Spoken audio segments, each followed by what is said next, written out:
Hello everyone, welcome to our channel education hotspot. So अपनी class 12 sociology की study NCERT with me में हम लोगों ने बुक सेकेंड स्टार्ट की थी, जिसमें हम लोगों ने इसका फर्स्ट चैप्टर स्ट्रक्चरल चेंज का पार्ट फर्स्ट कवर कर लिया था। यहाँ पे अब हम इसको आगे कंटिन्यू करेंगे एंड इस चैप्टर को फर्दर आगे कवर करेंगे। यहाँ पे हमारे पास नेक्स्ट जो टॉपिक है that is topic 1.1 understanding colonialism. पिछला जो हमने पढ़ा था उसमें कोई डाउट है या आज की वीडियो में आपको कोई डाउट आएगा तो आप लोग यहाँ पे कमेंट बॉक्स में पूछ सकते हैं। प्लस आप लोग जो एजुकेशन हॉटस्पॉट का इंस्टाग्राम पेज है वहां पे मुझे इंस्टा पे मैसेज करके भी अपने डाउट क्लियर कर सकते हैं। यहाँ पे अंडरस्टैंडिंग कॉलोनिज्म में सबसे पहले हमें समझना है कि कॉलोनिज्म वर्ड का मतलब क्या होता है। तो what colonialism exactly means, colonialism का हिंदी मीनिंग हम देखेंगे तो क्या होता है, उपनिवेशवाद। कॉलोनिज्म जब भी बात आए माइंड में आपको सिर्फ ब्रिटेन और इंडिया ये एग्जाम्पल नहीं रखना है कि ब्रिटिशर ने इंडिया को कैप्चर करा वो हो गया colonialism. No, this is just a example of colonialism, right. हमें क्या बोलना है, हमें ये बोलना है जब भी कोई एक सुपर पावर, कॉलोनिज्म क्या होता है, जब कोई एक सुपर पावर किसी दूसरी कंट्री पे क्या करती है, रूल करती है, चाहे वो इकोनॉमिकली हो, पॉलिटिकली हो, पूरी तरीके से अपने अकॉर्डिंग उस कंट्री को गवर्न कर रही है, तो वो पूरा कंसेप्ट कॉलोनिज्म कहलाता है। और वो कंट्री उस मेजर कंट्री की क्या बन जाती है, कॉलोनी बन जाती है। तो हमें पता है ब्रिटिशर 1600 में इंडिया में ब्रिटिशर आ गए थे, इंडिया में यूरोपियंस आए हैं एक सीक्वेंस में। देखिए मेंशन भी है यहाँ PDEDF, मैंने पहले बताया था, तब आप लोगों को समझाया था कि पोर्तुगीज आए थे, देन डच आए थे, देन इंग्लिश आए थे, देन डेनिश आए थे, देन फ्रेंच आए थे। ये इंग्लिश जो थे ये आए 1600 में एंड देन एट लास्ट तक ये यहाँ रहे हैं और बड़ी मुश्किल से हमने इनसे बहुत लंबे समय बाद पीछा छुड़ाया है। तो धीरे धीरे जैसे जैसे इन्होंने कैप्चर करा और वो पूरा एरा जो था वो बन गया था कॉलोनिज्म वाला टाइम। ठीक है, कॉलोनियल एरा, वो जो टाइम पीरियड है जब ब्रिटिशर ने हम पे रूल करा वो कॉलोनियल एरा कहलाता है। तो उस समय पे बहुत सारी चीजों का इंपैक्ट पड़ता है। देखिए क्या सिंपल सा एक एग्जांपल लेते हैं, अभी अगर कोई पर्सन मेरी फैमिली से बाहर जाके कहीं फॉरेन में रहने चला जाए, उसके बाद वो घर पे वापस आए, तो लाइफस्टाइल, खाने पीने की चीजों में, हैबिट्स में, ड्रेसिंग स्टाइल में, हर तरीके से उस पर्सन की ड्रेसिंग स्टाइल में और खाने पीने की हैबिट्स में सब कुछ चेंज देखने को मिलेगा। जब वो अपनी लाइफस्टाइल में चेंज यहाँ पे रहते हुए वो चेंज अडॉप्ट करेंगे तो वो चेंज हो सकता है बाकी के फैमिली मेंबर्स पे भी इम्पैक्ट डाले। कुछ को अच्छा लगेगा, कुछ को नहीं लगेगा, कुछ को थोड़े टाइम बाद आदत पड़ जाएगी, अच्छा लगने लग जाएगा, राइट। वहीं अगर देखो जो आपके ग्रैंड पेरेंट्स थे या पेरेंट्स थे, अगर वो लोग गांव से बिलोंग करते हैं और आप लोग शहर में रह रहे हो शुरू से, तो जब भी आप अपने गांव विजिट करने जाते होगे तो लाइफस्टाइल में डिफरेंस दिखता होगा ना, बोली में, खान पान में, रहन सहन में, बहुत सारी जगह पे डिफरेंस देखने को मिलता है। तो आप जब वहां जाते होंगे आप अपने ट्रेड्स फॉलो करते होंगे, कुछ लोग अच्छे लगते होंगे, नहीं लगते होंगे, प्लस धीरे धीरे वो चेंज वहां पे भी लोग अडॉप्ट करने लग जाते थे। आज की डेट में देखो टेक्नोलॉजी है, चीजें सब रूरल अर्बन एरिया तक फैली हुई हैं सारी चीजें, तो लोगों को हर चीज के बारे में अवेयरनेस है। लेकिन इस तरीके से ये प्रोसेस जो है वो वर्क करता है। तो इसी तरीके से कॉलोनिज्म में भी चीजें जो थी वो क्या कर रही थी, वर्क कर रही थी। अब पढ़ते हैं यहाँ पे क्या बोल रहा है, उसके अकॉर्डिंग फिर हम आगे पूरा देखेंगे क्या बोला जा रहा है। एट वर्ल्ड लेवल कॉलोनिज्म का सिंपल मीन क्या होता है, colonialism simply means the establishment of rule by one country over another. एक कंट्री दूसरी कंट्री पे रूल कर रही है। In the modern period western colonialism has had the greatest impact. जो वेस्ट ने यहाँ पे रूल करा उसका काफी ज्यादा इम्पैक्ट हमें देखने को मिलता है। India's past has been marked by the entry of numerous group of people at different time। अलग अलग लोग आए थे इंडिया में अलग अलग टाइम पे, मैंने आपको बताया, ठीक है, अलग अलग लोग आए who have established their rule over different part of what constitute modern India today।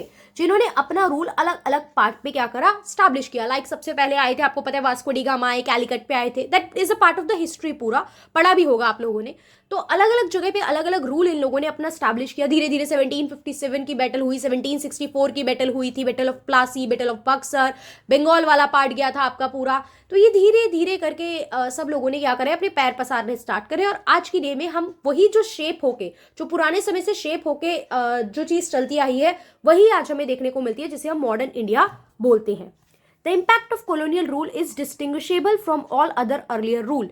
Colonial rule को हम बाकी सबसे अलग कर सकते हैं बिकॉज कॉलोनियल का इम्पैक्ट काफी आज तक भी बहुत ज्यादा देखने को मिलता है, ठीक है। Because the changes it brought in were far reaching and deep. बहुत ज्यादा, मतलब फार रीचिंग क्या होता है, बहुत ज्यादा ज्यादा एरिया तक फैले और बहुत डीप चेंजेस थे किसके, कॉलोनियल टाइम पीरियड के। History is full of example of weaker by stronger, history is full of example of the annexation of foreign territory and the domination of weaker by the stronger power. अगर हम history की बात करें, be it Indian history, be it world history, हम ये देखते हैं बहुत सारे ऐसे एग्जाम्पल है, बहुत सारी ऐसी वॉर्स है, बहुत सारी ऐसी कंट्रीज पे हमें देखने को मिलता है कि भाई जो पावरफुल थे, जिनके पास पावर थी, उन्होंने लड़ाई लड़के वॉर के थ्रू क्या करा है, कमजोरों को हटा के मतलब गद्दी से हटा दिया है। तो ये हमें हिस्ट्री में बहुत देखने को मिलता है। Nevertheless, there is a vital difference between the empire building of pre-capitalist time and that of capitalist time. लेकिन कैपिटलिस्ट और प्री कैपिटलिस्ट यानी कैपिटलिज्म से पहले के टाइम और बाद के टाइम में चीज़ों में डिफरेंस था। कैपिटलिज्म कंसेप्ट का मतलब क्या होता है, जब मतलब प्राइवेट लोग पैसा कमाने के लिए काम कर रहे हैं, ठीक है, प्रॉफिट मोटिव के लिए काम करेंगे, उनको सेल परचेज के बारे में चीज़ों में डिस्कस करना है, मतलब it is more related to economic terms. अगर हम बोले तो यहाँ पे इकोनॉमी काफ़ी ज़्यादा रोल प्ले करती है।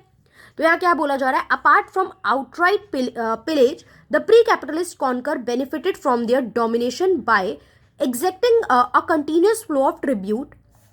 On the whole they did not interfere with the economic base. यही बात मैंने बोली, प्री कैपिटलिस्ट में क्या होता था, भाई पावर चाहिए हमें, तो ये राजगद्दी से मतलब है, हम इकोनॉमी में इंटरफेयर करेंगे, ऐसा नहीं होता था प्री कैपिटलिस्ट टाइम पे, राइट। लेकिन बाद में जो एक कॉन्कर और ये जो डोमिनेशन देखने को मिला, ये इकोनॉमी को लेके हमें देखने को मिला कि भाई पैसे के फॉर्म में हमें पावर चाहिए, हमें इकोनॉमी को ज़्यादा से ज़्यादा आगे बढ़ाना है और उसको कैप्चर करना है। तो दे simply took the tribute that was skimmed of the economic surplus that was produced traditionally in the subjugated areas। मतलब अब जो भी इकोनॉमिक बेनिफिट निकल के आ रहा है कुछ एरियाज में, वो लोग इकोनॉमिक सरप्लस मतलब एक्स्ट्रा जो प्रॉफिट निकल के आता था, they will take only that amount. वो पहले प्री कैपिटलिस्ट की बात कर रहा है। कैपिटलिस्ट की बात की जाए तो in contrast British colonialism which was based on a capitalist system, जो ब्रिटिशर थे वो कैपिटलिस्ट सिस्टम पे बेस्ड थे। ये सीधा सीधा भैया इन्होंने इंटरफेयर ही प्रॉफिट पे किया था कि हम तो ग्रेटेस्ट प्रॉफिट लेंगे और इस चीज का बेनिफिट लेंगे, क्योंकि आए ट्रेड करने थे, आए ही इकोनॉमिक बेनिफिट गेन करने थे। तो इकोनॉमिक से धीरे धीरे पॉलिटिकल और पूरा ये क्या करा था इन लोगों ने, आपका कॉलोनिज्म वाले कंसेप्ट पे बाद में पहुंचे। अब इसके लिए देखो अलग अलग थ्योरी है। आप कभी आगे पढ़ाई करेंगे, अगर मान लीजिए यूपीएससी, स्टेट पीसीएस, कोई भी एग्जाम की तैयारी करते हैं या शौकिया तौर पे आप कुछ बुक्स पढ़ते हैं हिस्ट्री की, मॉडर्न हिस्ट्री की, तो आप पढ़ोगे कुछ लोग क्या कहते हैं, कुछ लोग ये थ्योरी देते हैं कि भाई ब्रिटिशर ना आए ही थे आपको कॉलोनी बनाने, वो इकोनॉमी और धीरे धीरे कैप्चर करना, that was a pre plan thing. और कुछ लोग कहते हैं ऐसा नहीं था, this was not the planning, वो इकोनॉमिक ट्रेड करने आए थे, धीरे धीरे उन्होंने अपॉर्चुनिटी देखी, यहाँ की चीजों को समझा और उस अकॉर्डिंग उन्होंने वो काम करा। तो इसकी भी अलग अलग थ्योरीज है, ठीक है। इसमें आगे क्या है, ये ब्रिटिश के बारे में बताया कि वो डायरेक्टली प्रॉफिट लेना चाहते थे। Every policy was gear towards the strengthening and expansion of capitalism. भाई हमें तो अपने आप को स्ट्रेंथन करना है और एक्सपेंड करना है। For instance it change the very laws of the land. भाई जमीन के जो भी लॉ थे, नियम कानून थे, बदल दिए अपने according, because they want the benefit out of it. Plus आपसे इंडिगो की जबरदस्ती खेती करवाई जा रही थी so that they can sell. यहाँ पे रेलवे लाइन बिछाई गई, क्यों, क्योंकि उनका आना जाना जो गुड्स का है, आना जाना और स्मूथनेस से हो सके, ये सारी चीजें अपने फायदे के लिए ब्रिटिशर ने की थी, right. It change not just land ownership laws but decided even what crop ought to be grown. जो भी मैंने इंडिगो बताया, ये भी डिसाइड करने लगे थे कि क्या क्रॉप होगी और क्या क्रॉप नहीं आपको उगानी है। It medal with the manufacturing sector में भी यहाँ पे इन्होंने अपना टांग अड़ाया और अपने अकॉर्डिंग चीजें डिसाइड कर रहे थे। It alter the way of production, की किस तरीके से प्रोडक्शन किया जाएगा, प्लस किस तरीके से सामान को डिस्ट्रीब्यूट किया जाएगा, लेबर कहाँ कहाँ पे काम करेंगी, क्या प्रोडक्शन होगा, ये सब कुछ ब्रिटिशर डिसाइड कर रहे थे। सो ये चीज कहीं राजगद्दी को लेके थोड़ी थी, ये तो इकोनॉमिक बेनिफिट को लेके चीजें थी ना। तो कैपिटलिज्म वाले टाइम का जो पावर में आने का तरीका था, दैट इज डिफरेंट थिंग। वो यही बताने की कोशिश कर रहा है आपको। ये फॉरेस्ट में भी इन्होंने एंटर करा, फॉरेस्ट को लेके भी इन्होंने रूल्स बनाए अपने अकॉर्डिंग, जो थे ट्रीज क्लियर करे, स्टार्टेड टी प्लांटेशन स्टार्ट करी, जो नॉर्थ ईस्टर्न एरिया था वहाँ पे ट्री प्लांटेशन स्टार्ट की, प्लस वहाँ वर्कर नहीं होते तो वर्कर ले जाने इन्होंने, आपके नॉर्थ एरिया मतलब यूपी बिहार इधर से वर्कर्स ले जाते थे, क्योंकि यहाँ वर्कर्स सरप्लस में थे और वहाँ पे वर्कर्स होते ही नहीं थे। It brought in forest act लेके आए, पेस्टोलस की जो लाइफ थी उसमें चेंजेस इनकी वजह से आए। देवर प्रिवेंटिंग, मतलब उन लोगों को जो फॉरेस्ट के आसपास रहते थे उन लोगों को बोला आप एंटर नहीं करोगे, आप फॉरेस्ट से लकड़ियां नहीं तोड़ोगे, आप ये सब काम नहीं कर सकते हो, बिकॉज फॉरेस्ट जो है वो गवर्नमेंट के अंडर जा रहा है और we will make the laws. अपने अकॉर्डिंग लॉज इन्होंने बनाने स्टार्ट कर दिए थे। द बॉक्स, अब ये बोल रहा है कि जो बॉक्स है ये नॉर्थ ईस्ट इंडिया की आगे डिटेल बता रहा है, तो बॉक्स के लिए हम तो सेपरेट वीडियो बनाएंगे, तो बॉक्स हम यहाँ पे अभी नहीं पढ़ रहे हैं। बॉक्स में फॉरेस्ट एक्ट के बारे में थोड़ी बहुत चीजें बताई हैं यहाँ पे आपको, ठीक है। ये सारी चीजें वर्कर्स लेबर्स की बात कर रहे हैं, तो that we will not look right now. आगे पढ़ते हैं। बाकी मैंने नोट्स के साथ ऑलरेडी वीडियो बनाई हुई है, मैंने उसमें और डिटेल में चीजें बताई हैं, you guys can watch that too. वहाँ पे भी बहुत सी इन्फॉर्मेशन है, हो सकता है जो यहाँ नहीं बता रही हूँ वहाँ पे बताया हो, या हो सकता है यहाँ ज़्यादा बता रही हूँ, तो वो आप लोग देख सकते हैं एक बार वीडियोस नोट्स के साथ। ऑलरेडी चैनल पे वीडियो अवेलेबल है प्लेलिस्ट में, तो उसको देख लीजिए आप लोग एक बार। यहाँ क्या बोला जा रहा है, colonialism also led to considerable movement of people, लोगों की मूवमेंट हुई। अब एक जगह से दूसरी जगह लोग जाने लगे भी, मैंने बताया ना, जैसे यूपी बिहार से लोग जा रहे थे नॉर्थ ईस्ट में, फोर्सफुली भी जा रहे थे, कुछ अपनी मर्जी से काम करने जा रहे थे, कुछ को ब्रिटिशर फोर्सफुली भेज रहे थे कि भैया आपको क्या करना है, लेबर वहां कम है तो आपको वहां जाना है, सो दैट वहां पे भी प्रोडक्शन चल सके, क्योंकि ये टी बेच के हमें बाहर पैसा मिलेगा ना, तो हमें लेबर चाहिए वहां पे। तो यही चीज है। For instance people from present day Jharkhand move to Assam to work on the tea plantation, as I mention. A newly emerging middle class, particularly from the British presidency regions of Bengal and Madras, वो भी move करे, moved as government employee and professional like doctor, lawyers, move to different part of the country। यहाँ से जो लोग पढ़ लिख के गए वो बाकी जगहों पे move कर गए, क्योंकि वो मतलब कुछ प्रोफेशन में थे, डॉक्टर थे, लॉयर्स थे, वो लोग भी अलग अलग जगह गए। People were carted in ships from India to work on other colonise land in the distance Asia. अब मैं ब्रिटेन हूँ, मेरी इंडिया भी कॉलोनी है और मेरी कोई और कंट्री भी कॉलोनी है। अब किसी और कंट्री में लेबर की कमी पड़ गई, मैंने कहा भैया इंडिया में अबेंडेंट है लोग, चलो यहाँ से जाओ बाहर, शिप में भर भर के लोगों को भेजा। यही लोग गिरमिटियाज भी कहलाए। कुछ एरिया जो फीजी वगैरह ये सब है, यहाँ से जो लोगों को ले जाया गया था वो फिर कई बार कुछ लोग वापस नहीं आए, वहीं पे आगे फैमिली स्टैब्लिश हो गई उनकी, तो वहां पे क्या रहा वो चीज, वो लोग क्या बन गए, उन लोगों को बोले जाते हैं girmitiyas, right.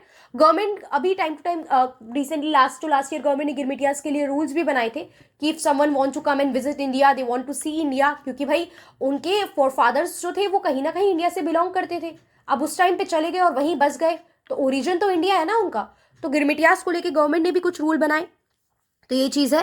People were carted in ship from India to work other colonised land in distant Asia, Africa and America. बहुत सारे लोग रास्ते में मर गए, मोस्ट कुछ लोग वापस ही नहीं आए। Today many of the descent are known as people of Indian origin, उन लोगों को पीपल ऑफ इंडियन ओरिजिन बोला जाता है। कौन है वो लोग? Girmitiyas, right. To facilitate the smooth functioning of its rule, ताकि प्रॉपरली ये जो फंक्शनिंग है ये रूल चलता रहे, colonialism introduce a wide area of changes in every sphere. हर जगह ये लोग चेंज लेके आए, चाहे वो कानून की बात हो, कल्चरल हो, आर्किटेक्चर हो, हर जगह पे हमें चेंज देखने को मिला, सो दैट ये अपने अकॉर्डिंग चीजें चला सकें। ये कौन? Britisher. Colonialism was a story apart in the very scale and intensity of the changes that is brought about. Some of these changes were deliberate, कुछ तो ये जान पूछ के लाए थे और कुछ अनइंटेंडेड फैशन में आ गए थे। भाई अब हमारे यहाँ नहीं चलता ये सिस्टम, आप जो ब्राह्मण क्षत्रिय वैश्य शूद्रा चला रहे हो, तो ये चेंज, इसकी वजह से जो चेंज है भैया मैं तो शूद्रास को भी जॉब दूंगी। तो कुछ तो डेलिबरेटली आए थे, कुछ अनइंटेंडेड चेंज भी हमें देखने को मिले थे।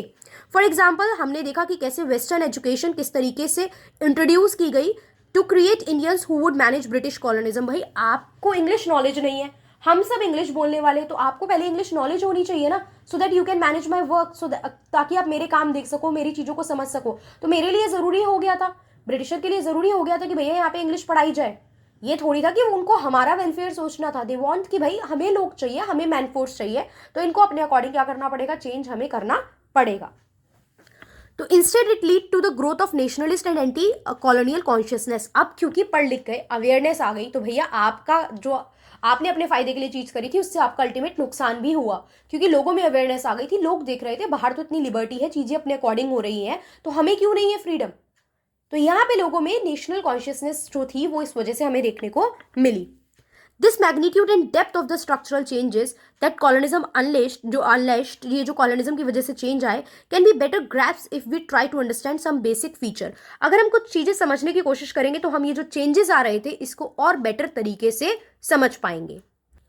क्या बता रहा है अब फर्दर हमें वो कैपिटलिज्म के बारे में बता रहा है। मैंने आपको कैपिटलिज्म का बेसिक सा मीनिंग बताया, दोबारा समझ लो, फिर जल्दी से पढ़ेंगे सब समझ में आएगा। कैपिटलिज्म एक ऐसा कंसेप्ट, मार्केट के फॉर्म होते हैं, इकोनॉमी स्ट्रक्चर के फॉर्म होते हैं, कैपिटलिज्म, सोशलिज्म और मिक्स्ड, ठीक है, mixed kind of economy. Capitalism में होता है कि प्राइवेट प्लेयर्स, आप और मैं चाह रहे हैं हमें कुछ काम करना है तो we can start that work. अब आप और मैं कोई काम करेंगे तो ऑब्वियस बात है हम पैसा कमाने के मोटिव से करेंगे, हमें समाज का भला तो सोचना नहीं है। समाज का भला कौन सोचेगा? सरकार सोचेगी। तो सरकार जो काम करती है वो सोशलिज्म में जाता है, जहाँ गवर्नमेंट के हाथ में चीजें होती हैं। तो private player will work for the purpose of earning profit, plus market में जो भी चीजें होती है, मार्केट में कितनी चीजों की डिमांड हो रही है, कितनी सप्लाई हो रही है, उस बेसिस पे मार्केट में आप चीजों के प्राइस डिसाइड करते हो। इस टाइप की मार्केट में, कौन सी मार्केट में? कैपिटलिस्ट मार्केट में।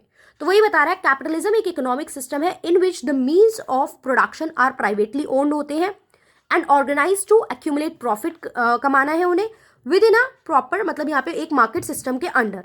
अब वो कह रहा है कैपिटलिस्ट को हमने दूसरी बुक में ऑलरेडी पढ़ा था।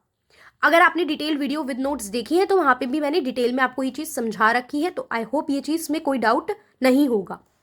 Capitalism in the West emerged out of a complex process of European exploration of the rest of the world, its plunder of wealth and resources, and unprecedented growth of science and technology, its harnessing to industry and agriculture. अब ये चीज़ Europe में आई थी, Europe में ही तो ये model आया। क्यों? क्योंकि वहाँ साइंस एंड टेक्नोलॉजी डेवलप हो रही है, वहाँ बहुत पैसा है, ठीक है, प्रोडक्शन पे काम किया जा रहा है, साइंटिफिक टेम्परमेंट पे वर्क किया जा रहा है। ये चीज़ों की वजह से वहाँ पे यूरोप में हमें ये चीज़ें देखने को मिली। कौन सा कंसेप्ट? कैपिटलिज्म का concept. What marked capitalism from very beginning was its dynamism. It is very dynamic concept. Capitalism static चीज नहीं है। कैपिटलिज्म में होता है कि आपको ग्रोथ करना है, प्रॉफिट कमाना है, पैसा चाहिए ना, ग्रो करना है, एक्सपेंड करना है, नए नए तरीके लेके आने हैं, टेक्नोलॉजी यूज करनी है, टेक्नोलॉजी और लेबर को बेस्ट वे में। मतलब एक काम होता है कि रिसोर्सेज का ऑप्टिमम यूटिलाइजेशन। मैंने आपको 100 रुपए दे दिए एक काम को करने के, तो 4 लोग हैं, तो 4 लोगों में से 4 लोग अलग अलग तरीके से काम करेंगे, और हो सकता है उनमें से एक इंसान को मैं बोलूँ ये पर्सन बहुत एफिशिएंट है। क्यों? क्योंकि इसने इतने कम पैसे में बहुत अच्छे से चीज़ों को यूज मतलब जो है क्या करा है, मुझे काम करके दिया है फिनिश। तो दिस इज द थिंग। तो यही चीज़ है, इनोवेट करना और टेक्नोलॉजी और लेबर का बेस्ट तरीके से यूज करना सो दैट मैक्सिमम प्रॉफिट हो सके। What marked it too was its global nature. Global nature था, मतलब ग्लोबली हर जगह पे ये चीज देखने को मिल रही थी। Western colonialism was inextricably connected to the growth of the western capitalism. ये कॉलोनिज्म क्यों था? क्योंकि कैपिटलिज्म बढ़ रहा था, उन्हें लेबर चाहिए, उन्हें टेक्नोलॉजी चाहिए, मार्केट चाहिए, तो इसीलिए तो कॉलोनिज्म हो रहा था। बिकॉज वेल्थ है, पैसा है, तो वो अब क्या कर रहे हैं, बाकी कंट्री को भी कैप्चर कर रहे हैं। This had a lasting impact on the way of capitalism developed in a colonised country like India. In the next section on industrialisation, जब आप आगे इंडस्ट्रियलाइजेशन का कंसेप्ट पढ़ोगे, अर्बनाइजेशन पढ़ोगे, तो आप देखोगे कि कॉलोनिज्म ने जो कॉलोनिज्म का कंसेप्ट था उसने कैसे अलग अलग जगह पे क्या क्या इम्पैक्ट डाले। आगे क्या है, if capitalism become the dominant economic system. अगर सिर्फ कैपिटलिज्म चल रहा है, कैपिटलिज्म डोमिनेंट हो गया, तो जो नेशन स्टेट है वो क्या बन जाएंगे, nation state become the dominant political form. That we will live in a nation state and that we have a nationality और नेशनल सिटीजनशिप में appear natural to us today। मतलब आप एक कंट्री में रह रहे हो, आई एम इंडियन, ये बहुत नेचुरल सी बात लग रही है ना आपको। हम कह रहे हैं कि हाँ कोई पर्सन इंडियन है, तो ये बहुत नेचुरल सा लग रहा है अभी हमें सुनने में। Before the first world war passport were not widely use for international travel. First world war से पहले पासपोर्ट नहीं यूज होते थे इंटरनेशनल ट्रैवल के लिए बहुत ज्यादा। And in most areas few people had one. कुछ लोगों के पास ही ये चीज होती थी। Societies were however not always organise on these lines. इस बेसिस पे ऑर्गेनाइज शुरू से नहीं थी सोसाइटी। Nation state pertains to a particular type of state, characteristic of a modern world.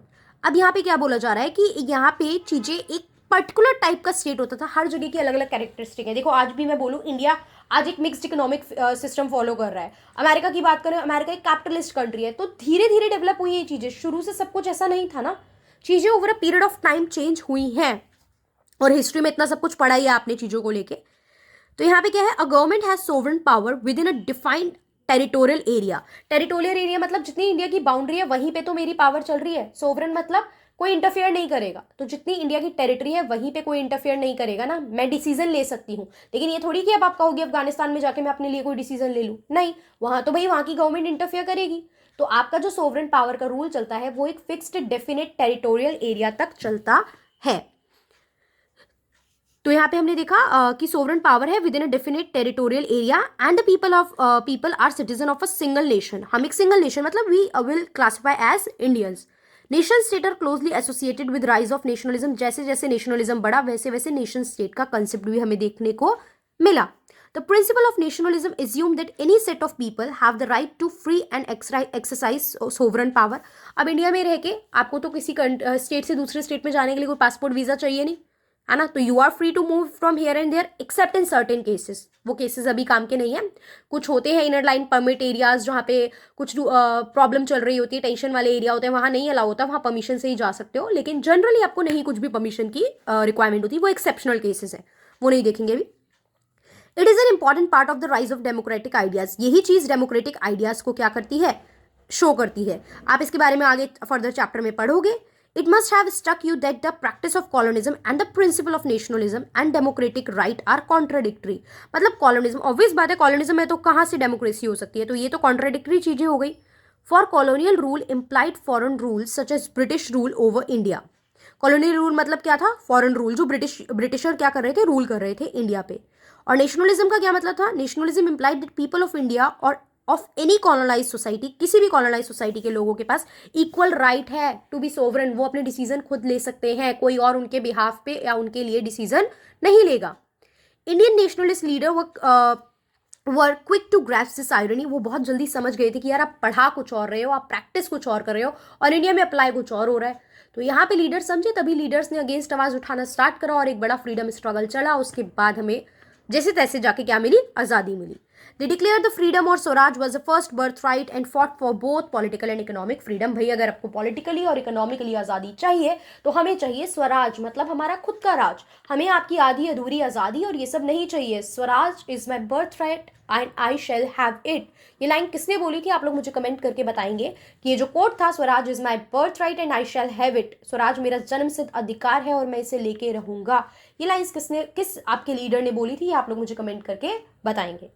तो यहाँ तक हमने बहुत डिटेल में पढ़ा है, मैं बहुत इलाबोरेट करके आपको समझा रही हूँ सो दैट कोई भी छोटा सा डाउट भी माइंड में ना रहे और ये जो सुनी हुई बातें हैं यही माइंड में रहे सो दैट आप एग्जाम में बना के लिख सको. क्योंकि सुना हुआ एग्जाम्पल जो होते हैं वही लिखने के लिए हाथ चलता है और पेपर डिस्क्रिप्टिव है, ऑब्जेक्टिव तो नहीं है कि एक एक वर्ड से काम चल जाएगा हमारा. हमें बहुत डिटेल में चीज़ें पता होनी चाहिए और जब अभी पढ़ रहे हो तो उसका जो भी बैकग्राउंड है, जो भी टॉपिक है, डिटेल में आपको नॉलेज चीज़ों की होनी चाहिए. ओके, सो नेक्स्ट पार्ट में जो इस चैप्टर का पार्ट करेंगे उसमें हम लोग कोशिश करेंगे, देखते हैं कि खत्म करें या एक या दो पार्ट और छोटे छोटे लाके इस चैप्टर को हम लोग कंप्लीट करेंगे. So that's all for this video. कोई भी डाउट है तो आप कमेंट करके पूछ सकते हैं. कुछ डाउट, कोई लाइन, कुछ पैराग्राफ नहीं समझ में आया and you want me to explain it again, तो आप लोग क्या कर सकते हो, आप लोग इंस्टाग्राम पे मुझे मैसेज करके वो चीज़ दोबारा समझ सकते हो. So that's all for this video. Thank you for watching.